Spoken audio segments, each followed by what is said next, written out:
ദക്ഷിണകാശി കൊട്ടിയൂർ വൈശാഖ മഹോത്സവത്തിൽ വളരെയധികം പ്രാധാന്യമുള്ള ഒന്ന് തന്നെയാണ് ഓടപ്പൂവ്.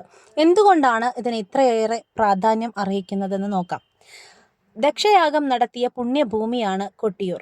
യാഗം മുടക്കാനായി എത്തിയ വീരഭദ്രനും ഭൂതഗണാദികളും യാഗത്തിന് നേതൃത്വം നൽകിക്കൊണ്ടിരുന്ന മുനിമാരുടെ താടി പറിച്ച് ഓടക്കാട്ടിൽ എറിഞ്ഞു എന്നുള്ളതാണ് വിശ്വാസം. അതേപോലെ ഉത്സവ സീസണിൽ മാത്രമാണ് അവിടെ ഈ ഓടപ്പൂവ് നമുക്ക് പ്രസാദമായി കിട്ടുന്നുള്ളൂ.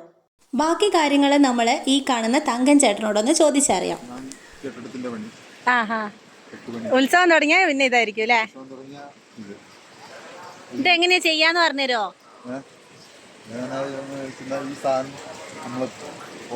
ആദ്യം അമ്പലത്തിന്റെ പാസ് വാങ്ങണം. അമ്പലത്തിന്റെ പാസ് വാങ്ങിയാലേ ഇത് ചെയ്യാൻ പറ്റുമോ? അല്ല, ഇത് വെട്ടാൻ പോണെങ്കിൽ അത് ശരി. ഈ പാസ് മേടിച്ചോണ്ട് തങ്കച്ചേട്ടൻ പറഞ്ഞത് പ്രകാരം നമ്മൾ അമ്പലത്തിൽ നിന്ന് പാസ് വാങ്ങിച്ച ശേഷം വയനാട് കാടുകളിൽ പോയി ഈ മുള വെട്ടിയെടുത്ത് കൊണ്ടുവരണം. വെട്ടിയെടുത്ത് ചുമന്നുകൊണ്ട് റോഡ് വരെ എത്തിച്ച ശേഷം വണ്ടിയിൽ കയറ്റിയിട്ടാണ് ഇവർ മുള ഇവിടെ എത്തിക്കുന്നത്. അതിനുശേഷം നമ്മൾ മുളയുടെ പുറത്തുള്ള പച്ചത്തൊലി ചെത്തി കളഞ്ഞതിന് ശേഷം ഇതുപോലെ കല്ലിൽ വെച്ച് തച്ച് എടുക്കുകയാണ്. ഇത് തച്ച് ഇപ്പം കാണിക്കുന്ന ആ ഒരു രീതിയിലേക്ക് മാറും. അത് ഈ ഒരു സീസണിൽ ഉത്സവകാലത്ത് മാത്രമാണ് അവർക്ക് അങ്ങനെ ചെയ്തെടുക്കാൻ പറ്റുന്നുള്ളൂ എന്നുള്ളതാണ് അതിശയം. കാരണം അല്ലാത്ത സമയത്ത് ഇത് ചെയ്യുമ്പോൾ അത് പൊടിഞ്ഞു പോകുമെന്നാണ് ഇവർ പറയുന്നത്. ഇതുപോലെ പൂവ് പോലെ കിട്ടുന്നില്ല.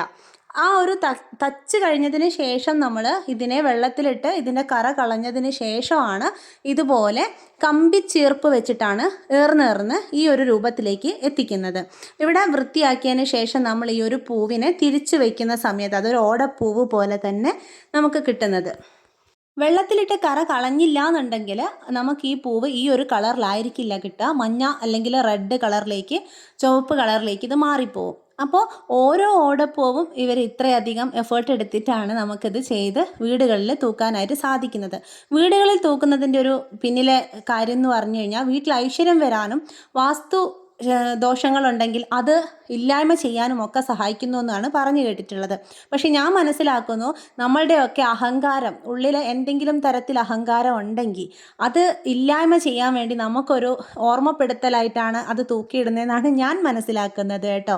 അങ്ങനെ തന്നെയാണോ എന്ന് എനിക്ക് അറിഞ്ഞൂടാ. അതായത് ദക്ഷൻ്റെ ആ ഒരു മതപ്പാടിനെ പറിച്ച് കാട്ടിലെറിഞ്ഞ ആ ഒരു താടി കാണുന്ന സമയത്ത് നമുക്കതല്ലേ ഓർമ്മ വരാം. ദക്ഷ പ്രജാപതി എന്ന് പറയുന്ന അത്രയും കഴിവുള്ള രാജാവിനെ പോലും ഇത്ര നിസ്സാരമായിട്ട് ആ ഒരു മതപ്പാട്, ദക്ഷമതാന്തകൻ എന്നല്ലേ നമ്മൾ ശിവനെക്കുറിച്ച് സംസാരിക്കുന്നത് തന്നെ.